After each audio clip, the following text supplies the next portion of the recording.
I'm going to go ahead and call the meeting to order. This is the City of Meridian Solid Waste Advisory Commission regular meeting for June 28th, 2023. It is now 2 minutes after 4. And we'll start with roll call. Please indicate if you're present. James Leckey, Mark Nelson. Here. Meg Larson. Here. Scott Walters. Here. Sean Keating.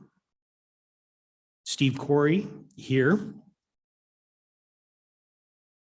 And Taryn Richmond. Quorum being present, we'll go ahead and move on to adoption of the agenda. A copy of the agenda has been delivered, and are there any, and I do know of one thing, there'll be an additional item in the staff program report on the Orange Bag program. Are there other comments or additions that need to be on the agenda? Mr. Chair, no comments, but move to adopt the agenda as amended. It's been moved and seconded that the agenda be approved as written. Further comments? Sensing the commission's ready for a vote. All those in favor of approving the agenda as written signify by saying aye. Aye. Any opposed, nay? The motion passes.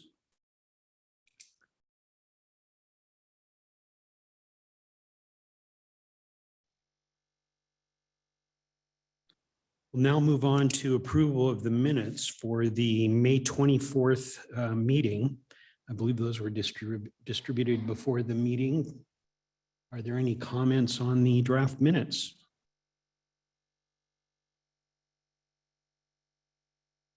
Mr. Chair, no comments, but move to approve the minutes as written. Mr. Chair, second. The motion has been made to approve the draft minutes as written. Further comments? Sensing the commission is ready for a vote, all those in favor of approving the draft minutes for the May 24th meeting as written signify by saying aye. Aye. Any opposed, nay? The motion passes. We'll move into staff program reports. Item 2 on this is the solid waste plan update. Sarah? Hi, yeah, I just wanted to let everybody know that it went to council and council liked what they had to read, and now it's ready to be published, and we'll start implementing the plan soon. So that's exciting to hear. And then once it gets officially published, then I can send you guys a link or a copy of the official plan. But the one that you have now, if you wanted to refer back or look at anything, it's pretty much the same. There might be some tweaks. So I just wanted to give you an update on that. Members of the commission, any questions on the solid waste management plan?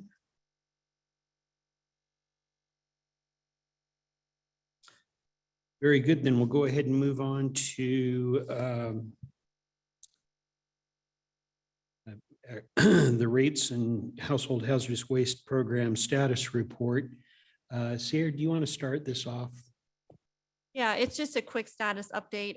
So we just got the rates from Republic Services, so we'll be going through those and reviewing them. And then, so the hazardous waste program, I just wanted to let you guys know that there is hopefully an RFP coming out, because at the end of this fiscal year, the contract ends with Clean Earth and the county. So we'll be looking at seeing what the updates are. And it looks like Tom Audie's here from the landfill, so he'll definitely be able to have more insight than I, but I just wanted to give a quick report on that as well. Tom, I'd appreciate it if you'd come on up here to the microphone. I think it'd be good for us to get a understanding of a little bit more detail about this. Thank you, Mr. Chair, members of the commission. Yes, our contract with Clean Earth is expiring at the end of this fiscal year. We're reworking our RFP. Initially, we didn't get everything we wanted to in the RFP. One of our goals is to, after 2024, is to give more independence and ability to kind of change how mobile collection works to the cities and more specifically to Republic, since they also have a site that they pay for. So in the 2024 fiscal year, everything will be pretty much the same depending on who the contractor is, but mobile sites will remain the same. All of that will be the same. And then we're looking to, after 2024, give more independence to the cities to contract out mobile collection, preferably with our contractor, whoever that ends up being. But then they can add mobile sites, subtract mobile sites, and they'll remove the middleman of Ada County from making those mobile sites, with the caveat that Ada County at their current physical site will accept all the waste collected at mobile sites.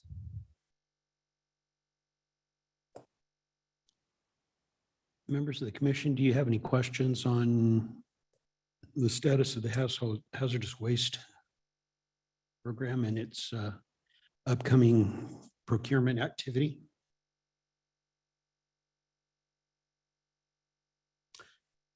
Tom, I've got a couple of questions. I just want to make sure I understand the program.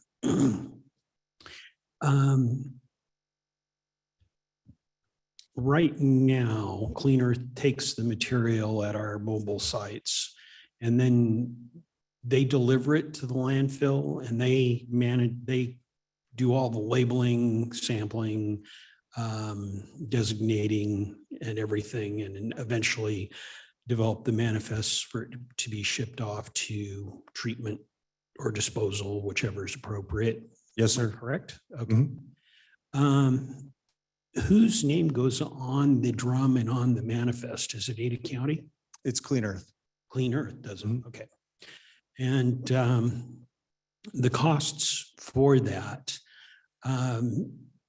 obviously there's all the ones that are associated with the temporary storage up there at the landfill and eventually for disposal.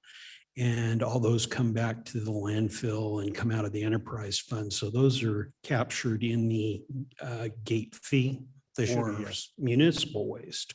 Mhm. And it covers the hazardous waste program.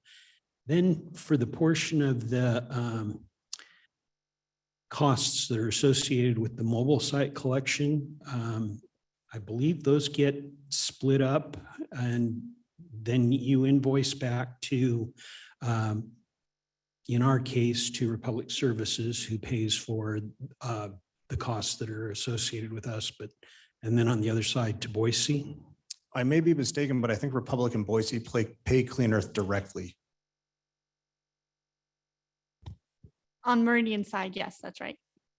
And I know that to be true on Boise side as well. So we want to make sure that since the contractor for the sites is still with the county, it would make more sense to us that since they pay the contractor directly for mobile sites, they would contract directly with the contractor to have the mobile sites.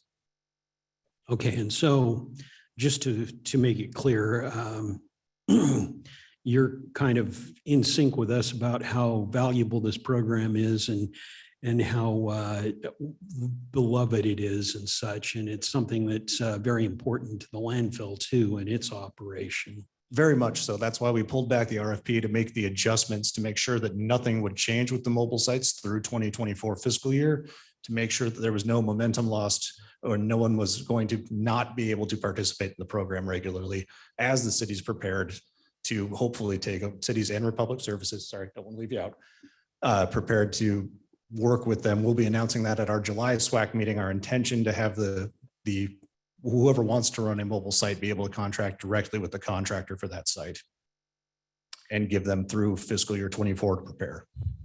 And am I wrong on the concept that the reason that we're looking at you're looking at some kind of an adjustment to this thing is that in the past, you've felt like you've been drawn into the who, what, when, where, why, how, and how much of the mobile collection sites, and that it's just kind of a distraction from operation of the landfill and disposing of the material. And so that's the reason that you've come to this thing, is just that you want to back out of that and allow the people that are involved in the collection to be responsible for the collection and such.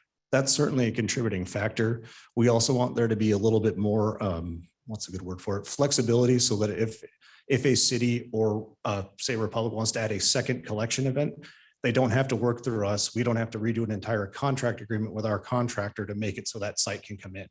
It would be much simpler to just have whoever wants to participate in that be able to contract and work with their contractor directly if they'd like to make changes to their plan. We don't want to be an enforcement arm when we don't really have any sort of control over the mobile sites.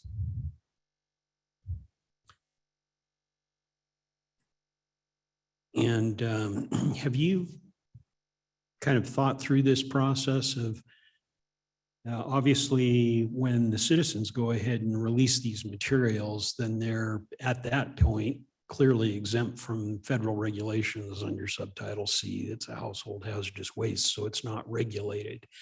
But obviously that transitions, and Clean Earth and at this time, or whoever would be there, would have all this material and be sending it off. And so it becomes regulated material. And but that whole process about how the material transitions from the citizens to getting on your pad where it's staged for pickup and delivery to the storage and disposal facility, treatment and disposal facility. Do we have some idea of how that's all going to break down and after this fiscal year? I mean, this coming fiscal year, it'll be exactly the same as it is today, but I just want to make sure that we don't get into something that we didn't really mean to do in terms of, say, something that requires you to have a licensed storage facility up there at the landfill, bringing a portion of it under pretty tight subtitle C requirements. And I guess that's something we need to discuss at the July meeting. Yes, sir. And that's why we want to take the entire FY24 to get everyone in lockstep to make sure that we're not overlooking anything. Being as we're all humans too, there's a high probability I've made more mistakes than I can count.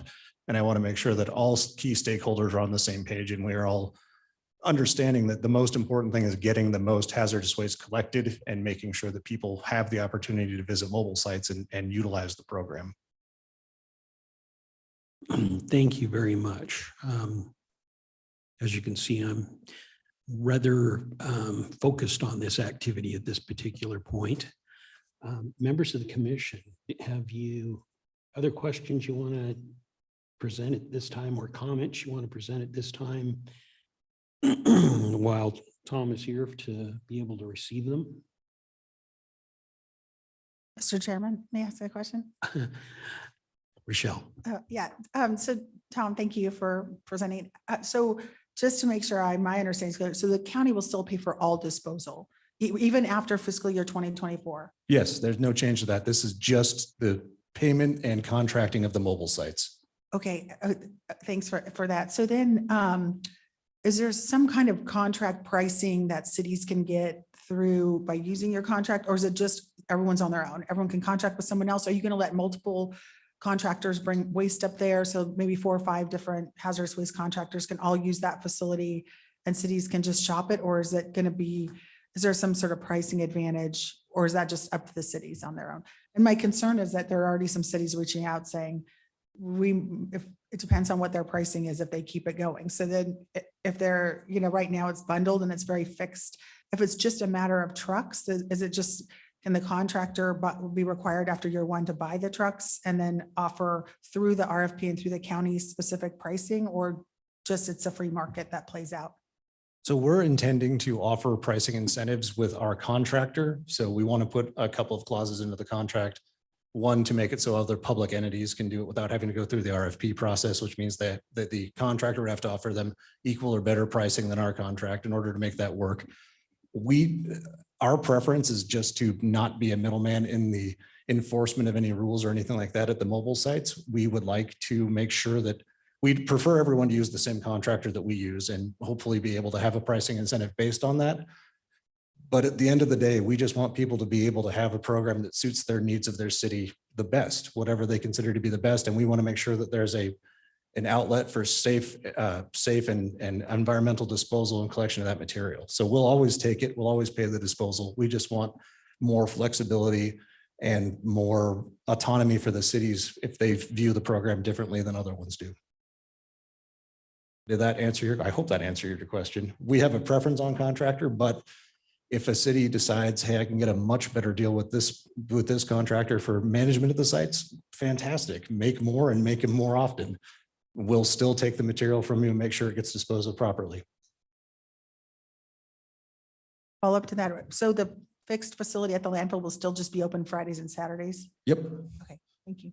absolutely.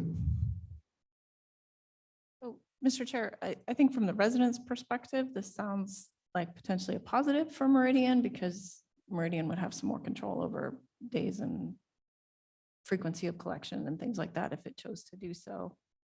Potentially. Mr. Chair, maybe it's a question for you, actually. I'm struggling a little bit if the county is agreeing to continue to accept the material and take responsibility for disposition. What are the risks to Meridian? That's what I'm struggling with.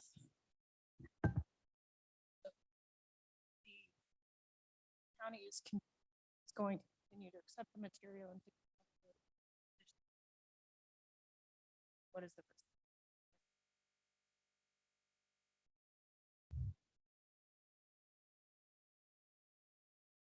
Okay, now I'm going to go back and provide my experience for decades of going ahead and setting up these programs and actually sorting through warehouses full of various chemicals to go ahead and package them for disposal and signing off DOT certified on manifests and stuff.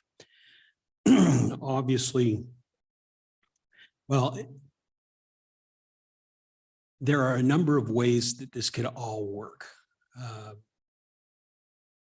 Someone out at the mobile collections facilities could be receiving hazardous materials. That's critical materials, collecting them, palletizing them as such, and delivering those hazardous materials up to the landfill. And then the landfill's contractor could then consolidate, sample, and once they get those results, go ahead and designate them, make sure all the labels are on the drums and everything else. I'm not sure. Well, if it's the same contractor, that would require a sole source justification, whether if all that were taken care of, since it's the same contractor, they could receive the material and perhaps consolidate the material at the collection site, deliver the materials up to the landfill, and everything would still work the way it is at this point.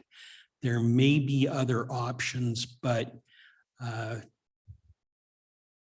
I think somebody who's a little bit more current on regulatory analysis and regulatory compliance needs to think about all this stuff to make sure that we don't accidentally incur a situation where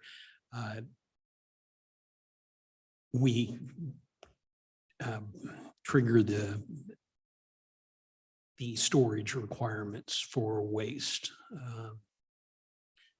But I think we need to go back and think about this a little bit, because whoever's out at this particular point will have some persons that are at least hazardous material certified, if not hazardous waste certified or whatever, 40-hour trained for emergency hazardous operations and such, all those type of things that may not be new to Meridian. I can immediately think that there may be some people that are along those same lines out at the wastewater treatment plant. Maybe there's other people within the city of Meridian, I don't know, but we'll need to understand that, because it may be a new activity. But I do believe that there will be a need for us to do a risk assessment, a risk analysis, to understand what's going on here and make sure that We know the risks as we go into this. It's just been rather pleasant the way it's been in the past where the contractors were responsible for receiving the material and taking it from that particular point. And we may have been negligent in thanking you for doing all of that activity, but I do appreciate the fact that we've got a year at this particular point to talk this through, to make sure, and that's what it really is going to be, is interface establishment, assigning it, and interface control to make sure that we have a system that checks all the boxes. And Mr. Chairman, and Commissioner Larson, one other thing too, that looking back when this program started, the reason the mobiles were bundled with the permanent facility is because the permanent facility is open Fridays and Saturdays. I just want to make sure, but the contractor would have to hire like 4 people for 9 hours a day for 2 days. So you're looking for a staff for 18 hours with a 40-hour house whopper. And it was really difficult to find staff that didn't want full-time hours. So they kind of cast a wider net to make sure that with the mobile collections, they got to the 40-hour work week. So the contractor was able to hire people to work at full-time. I guess that's just, that's the way it started. It may be different to hire people part-time to work at the landfill with a 40-hour, but then most people would want to probably find another part-time job to make a full-time job. So Yes. staff would rotate through locations to reach the Um, full-time. No, Commissioner Larson. So what Tom's saying is they would just be responsible for No, the 2 in days. The current setup. The current setup, yes, yeah. So people have a 40-hour work week and they rotate. It's a combination of landfill and mobile to make their a full-time job. So one of the risks for Meridian is, do you find a contractor that's willing to bid on it, given those staff constraints that they might? Risk of contractor does not properly bundle, sort, label the material, and then Ada County is responsible for what they've taken in. The risk to Meridian that they then reject that contract or they reject that material because it's not properly handled, and then we don't. That is all triggering these stuff that needs to be storage. figured out and made sure to be correct. It also, as envisioned going forward, since the interface is not on this side of the city line, if there were a release of material at the collection site, the county won't be on that. I think there's something else we're going to have to figure out is if a vehicle is going from the collection site to the landfill and has some kind of a traffic accident, yes, one can think that the person that caused the accident would be liable, but if that's someone that doesn't have much assets, they may go bankrupt. And so, yeah, we're going to have to work through all of these as we go into this to figure out where the interface is and certainly try to figure out from our side how all that gets covered. So as an example, Commissioner Larson, we had somebody bring in batteries, like computer batteries and things like that from home. And it was just a bucket of miscellaneous batteries. As a contractor was loading up, those batteries all caught on fire. So it could have been in just the agitation of the batteries caused a fire outside the truck. But if that happened inside the truck, it would be really devastating. So we Meridian Fire came and we got the fire out, and that was pretty recent. And so it's just there's risk involved. And I don't know, like, that's a good question. And that's something Tom and the county could probably answer, like I assume that risk would fall on Meridian or your independent contractor or things like that. So I just don't know. Those are probably just good things to vet in this next year, I would say. Thank you. Yes, Aaron.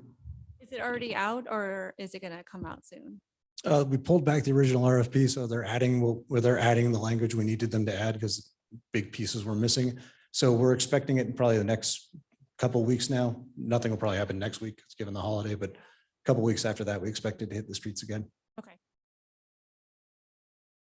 just to follow up, you said it will maintain that the county will pay for disposal costs. Yep. Okay.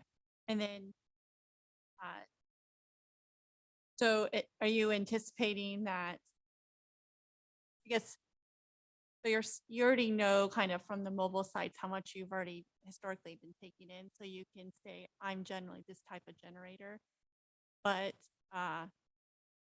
so I guess, when you look for a contractor, are you gonna let the contractor know that you may be getting all this stuff, other additional material, so you'll have to be set at a higher level Yes. So after fiscal year 24? yeah, so the way it looks like we're going to be doing it, and I'm not a lawyer and I'm not even playing one on TV.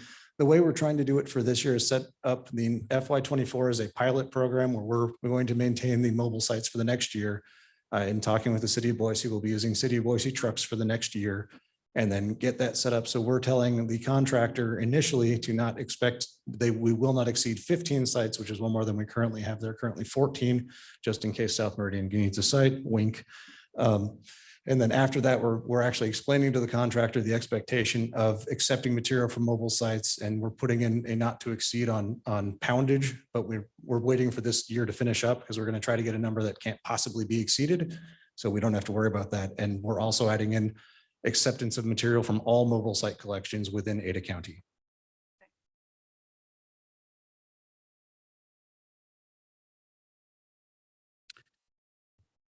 Certainly from my standpoint, in the last 7 days, this has kind of been an eye opener, and I'm looking forward to 365 days of trying to figure out exactly how to make, to get something in that works. So this is not the end of this discussion. It's just making sure that we're all aware of this one aspect of how we manage waste, and that it's potentially going to have some changes over the course of the next year. So, Mr. Chairman and Tom, would the county entertain, like, if, I know trucks have been burdensome, and would the county entertain like just pulling Boise City out like any other city and just having the contractor have the trucks and work with the county? Like, is there an option or opportunity to keep, I mean, this is like a nationally award-winning program we're talking about, fracturing, even though it sounds great to give the cities more flexibility, it's like something that's everyone has taken advantage of, like the chairman said, for so long. People haven't really said thank you, but it's been years that this, since 89, I think this program's been around. And so is there an opportunity for the contractor to buy the trucks and just come in and just take that piece of maintenance and coordinating with Boise out and just do the coordinating directly with the county? It can certainly be explored after 24. If if that ends up being the best option for all the parties concerned, why not? We just have to figure out the best approach to doing it in FY24. And that is the stance the county wants to take, is what is the most efficient way to get this done correctly.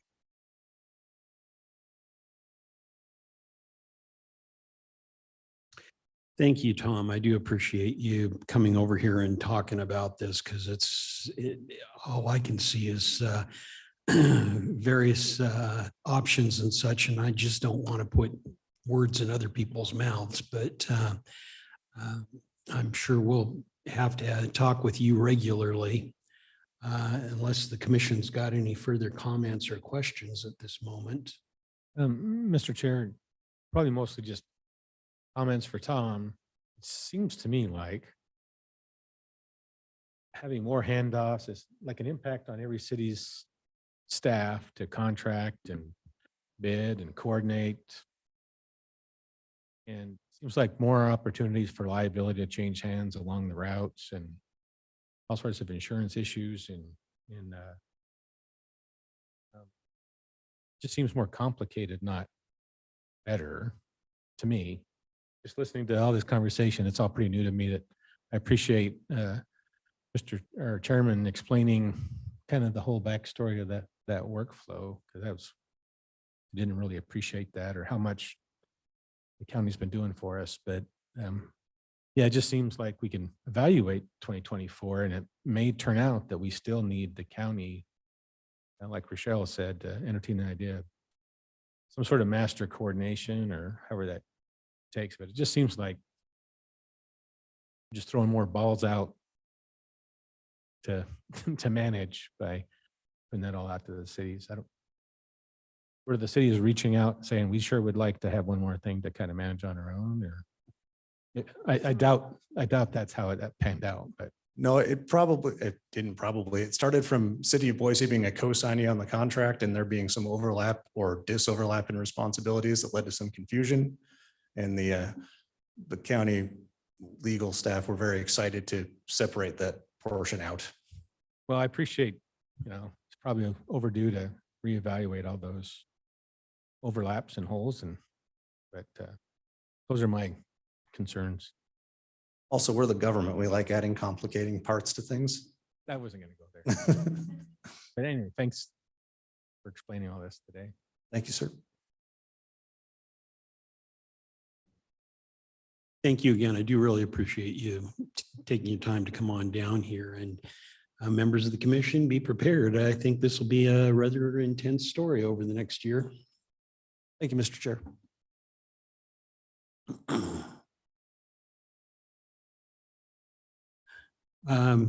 One more item in staff reporting is the Orange Bag Program. Is there news? Yes.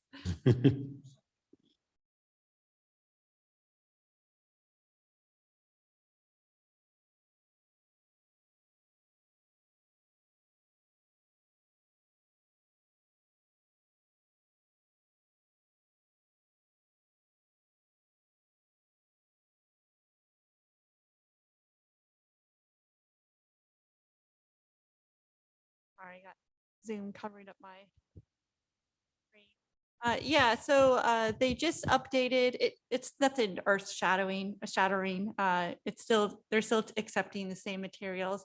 They just changed their name. So it used to be Hefty Energy Bag and they changed it to Hefty Renew.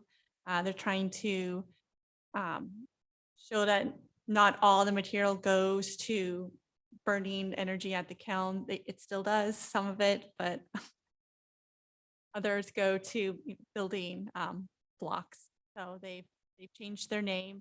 So if you go to the store and ask for energy bag, they might not know what you're talking about. If you say Renew or Orange Bag, they'll know.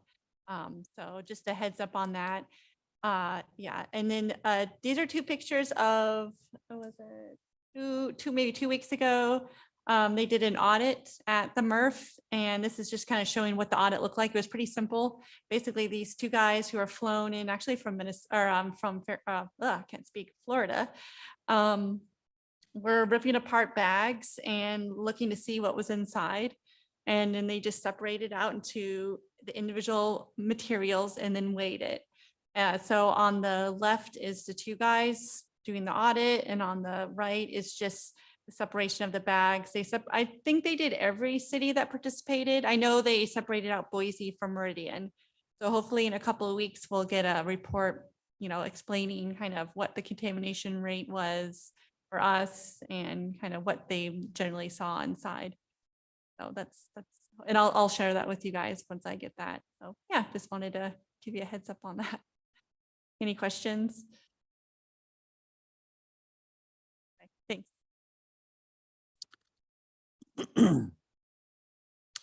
With that, we'll move from staff program reports to old business. First item under old business is a report on Public Works Expo. Why don't we start with Saird?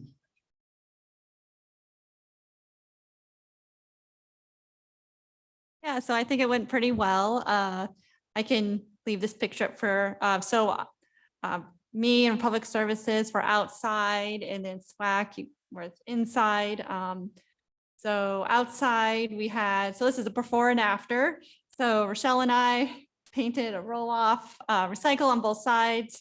And then we brought it to the city hall, and then kids, everybody was able to paint it like last year. So this is actually a roll off that would be seen at events or around the county. So it's not for the Meridian transfer station. That's why it looks a little bit different. And that's why it says recycle on it too. So hopefully it was at Dairy Days. I don't know. But we should see it around. You should see it around the county. And then, yeah, it's kind of the setup, you know, that guy, Conrad. This time we had an electric vehicle out, so that was pretty exciting. So I put a sign up to kind of, so people knew when they saw the truck. And yeah, it's kind of the setup, what it looks like. So I thought it was pretty good. I don't have the numbers, but it was pretty well attended. Maybe 80 people went to our specific booth. I forget, I think you had some numbers too. I'm not sure if, or you can. Yeah, speak to that. I took a tally of it and handed it to Meg. So I don't know if she wants to jump in now or if she wants to go ahead and anyway.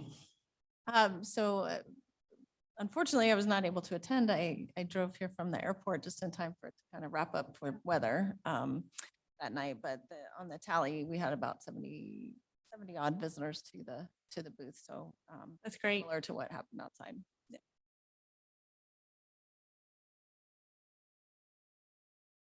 Does anybody else want to speak to you two about your experience or?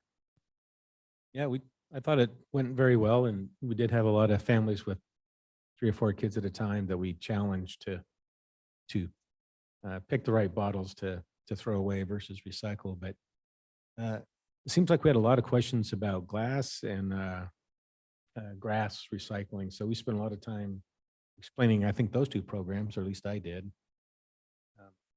Steve, you have a similar, it was like there's a couple of things that we were kind of pulled off to the side to talk about for a few families. I think that's, I think there's still a number of people that say, oh, yeah, well, I just want to check and see about this, that, and the other. And we always kind of go, yeah, you know, we just went ahead and issued a nice little brochure that talks about what we can do and stuff. It's like, oh, yeah, well, you know, and so, I mean, even people that have been around for quite a while still seem to have questions about what can go where and such. And, you know, having all this material consolidated, it works out really nice because this can transition to the website, to the social media and such. But yeah, there's just kind of a forever set of questions about glass and grass and what can be recycled and people that are always learning about different sized carts and things that I'm sure that our service, the people that are at the other end of the phone when they call Republic get these same questions on a daily basis. So I think it's really, I know everyone says they're very appreciative of these opportunities to go ahead and learn more and talk about this stuff. So I think anything we do that improves the understanding is appreciated. So. And I'll add, it's great that we have both outside and inside. So that's really helpful, I think. So we get, anybody wants to really, like, I know we're kind of in the corner, so I think sometimes we get missed, but it's good to get both sides. For what it's worth, we did, for the kids that were walking by, that the ones that wanted to pick up a bicycle light reflector, we gave away all of them. We do not have any more of those left. Of course, we had the reusable grocery totes from Albertsons that were picked up by one of our former student members. And I think we pretty much gave all those away too. I noticed there were some of the Meridian recycles bags that we bought. Those were handed out by at the main booth. And I don't know if there's any of those left, but we probably gave away all the swag we've got. So we may think about that a year from now.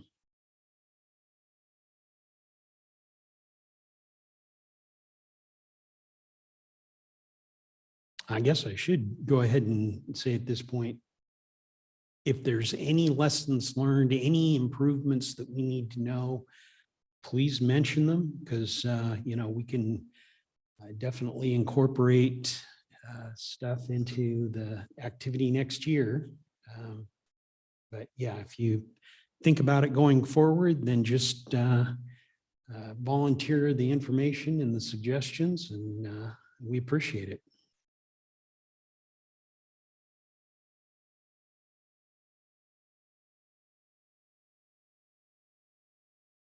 With that, we'll go ahead and move on to the other item on old business, which is the Arts Subcommittee action items. And Commissioner Larson.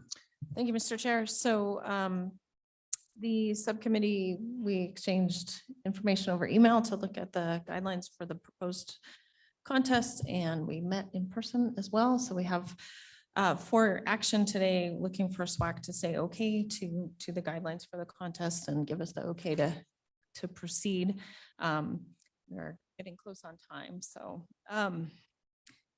so the concept here is a simple contest, creating art from recycled materials, and that gives us the opportunity to talk about recycling. So our Arts Commission has the community art party planned for September 16th. So we would be able to be present at that community event, talk about recycling, and use kind of our connection to arts, this recycled art contest. That's the idea. The focus was on another way to do outreach in the community, as the chair pointed out. There's still lots of questions all the time. So this is not a unique idea. There are many, many, many communities around the country doing a very similar type of activity. So I borrowed those ideas to come up with the guidelines here. So the proposal is to do a contest with 4 categories: elementary, middle school, high school age youth, and then adults. So each would have a winner from each category. They would submit photos of their artwork, not the actual artwork. We don't want to deal with a lot of bulky items and having to store those. Only individuals could enter, not groups, and 1 entry per person. They must reside in Meridian to enter. So they would fill out a form, submit pictures of their artwork. SWAC would judge the artwork and pick the winners, or a subcommittee of SWAC would do so. And then we would ask them to bring their piece to the community art party on September 16th for display as part of our booth. They would retain ownership. We would just take pictures of it.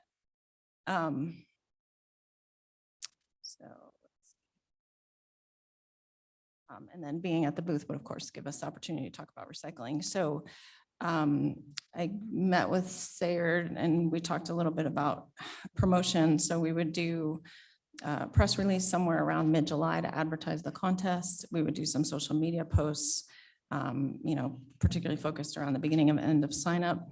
People would have from August 8th approximately to August 22nd to submit their entries. And then we would have between August 22nd and the event date to pick the winners.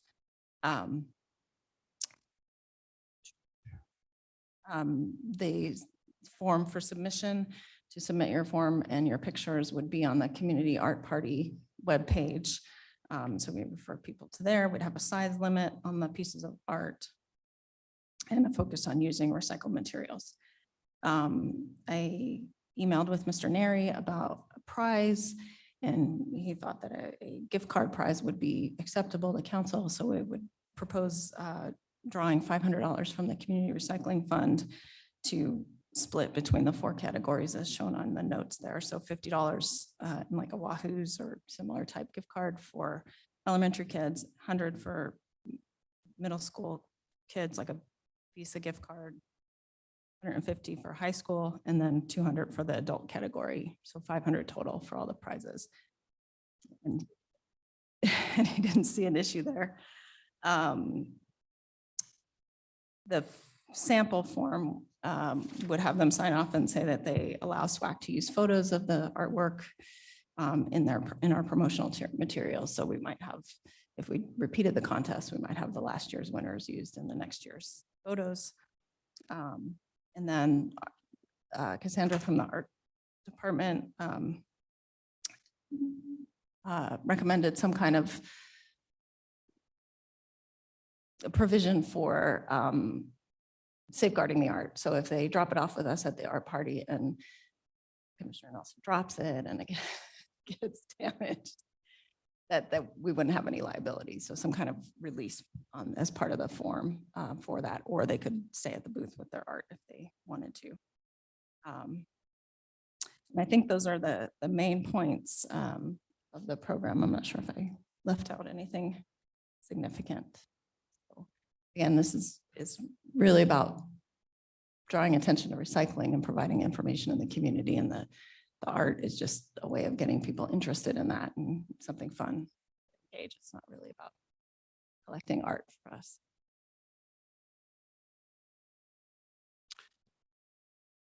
Members of the commission, any questions on the proposal?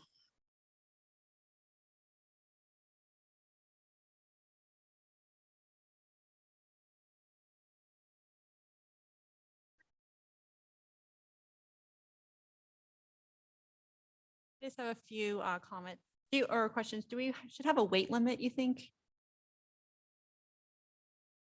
If someone brings in the under that, but it's like, I don't know, 200 pounds of whatever, might be something.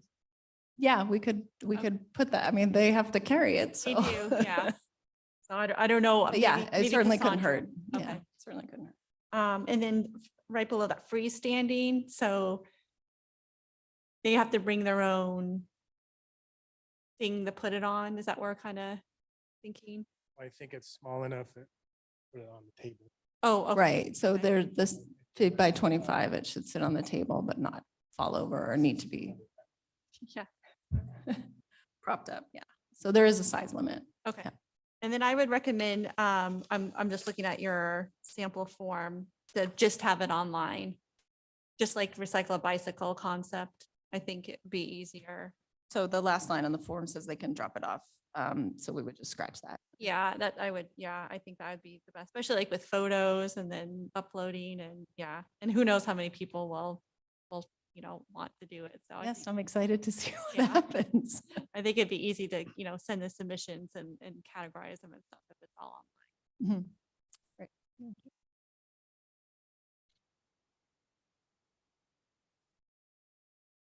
Commissioner Larson, did I overlook where you talk about who's going to be judging the entries? I said the Solid Waste Advisory Commission, or we could use a subcommittee. Okay, That probably depends on how many entries we get. okay. I do say in the rules, I think that SWAC would decide and their decision is final. And Perfect. And I know that you've been working with legal on odds and ends with this, so that makes me feel pretty comfortable about it too. I don't know if we have to throw in that caveat that decision of the judges are final or something like that, but they would advise us on something like that. certainly I'll run the entry form and the rules by Mr. Neri as a final before anything's posted. We've got a little bit of time. I guess what I'm looking for is an okay to proceed with kind of some final adjustments as we.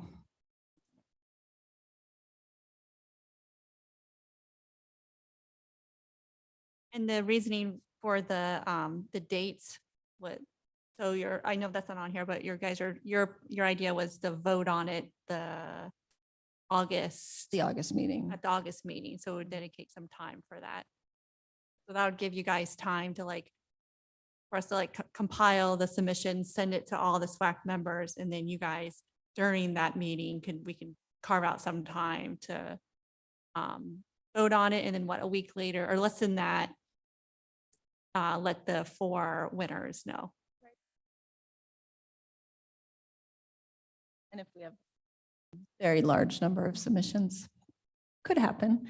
We might have the subcommittee recommend them and SWAC just affirm that choice rather than trying to go through all of them in the meeting. I think it'll just depend on what we get. That's a good idea. Commissioners, is there a motion? Can subcommittee members invite a motion? Yes.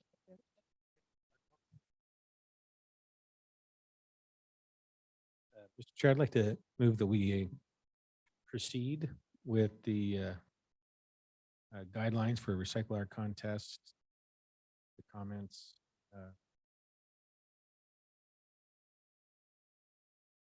Yes. Is that what we need to do?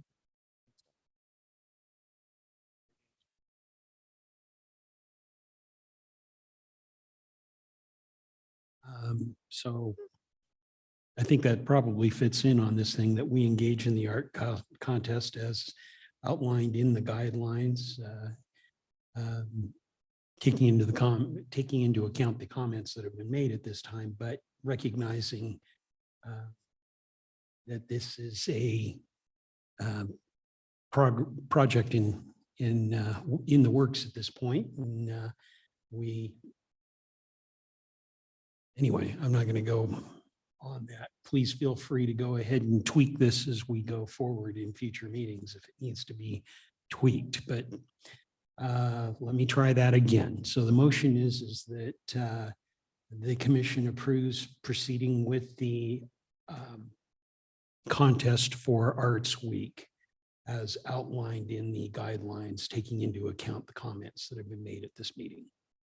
Second that motion? Further comments on the motion? Sensing the commission is ready for a vote, all those in favor of proceeding with the contest at the Arts Week signify by saying aye. Aye.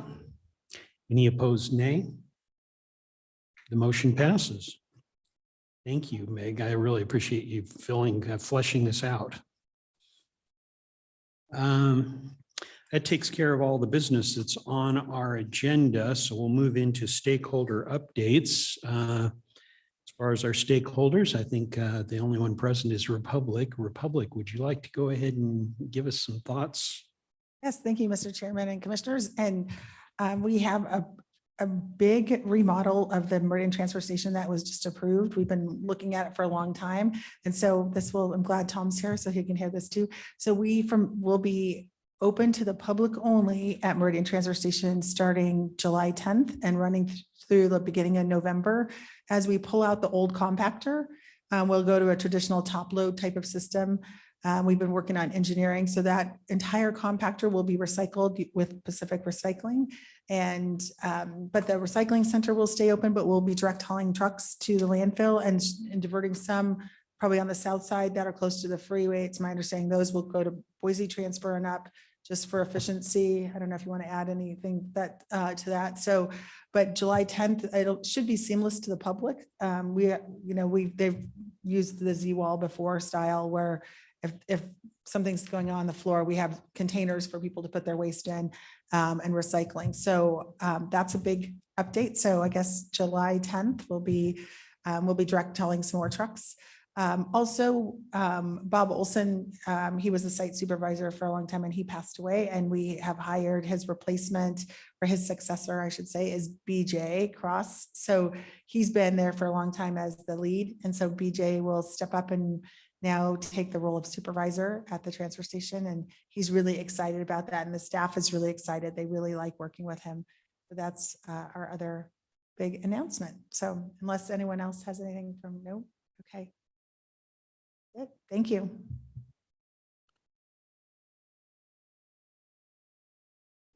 Very good. That moves us on to discussion about the next meeting. The next meeting is scheduled for July 26th. I suspect we will dive headlong into the fee review. So, but nonetheless, if there's some other subjects that you know of that we need to pick up and start talking of, as always, go ahead and present them to Sayard or myself, and we'll make sure they get on the agenda. And if you know that you are going to need to be on video connection for Zoom, or if you're not going to be able to attend, go ahead and just drop a note to Sarah and CC me, so I kind of know who's here and who's not, but that takes care of that. If you need to either have the alternate method for connecting, or if you need to give us the heads up that you've had something come up that you need to address. So with that, if there's nothing else, then I will go ahead and call this meeting adjourned. It is now 5:03, and I appreciate all of your participation in the robust discussion that we had.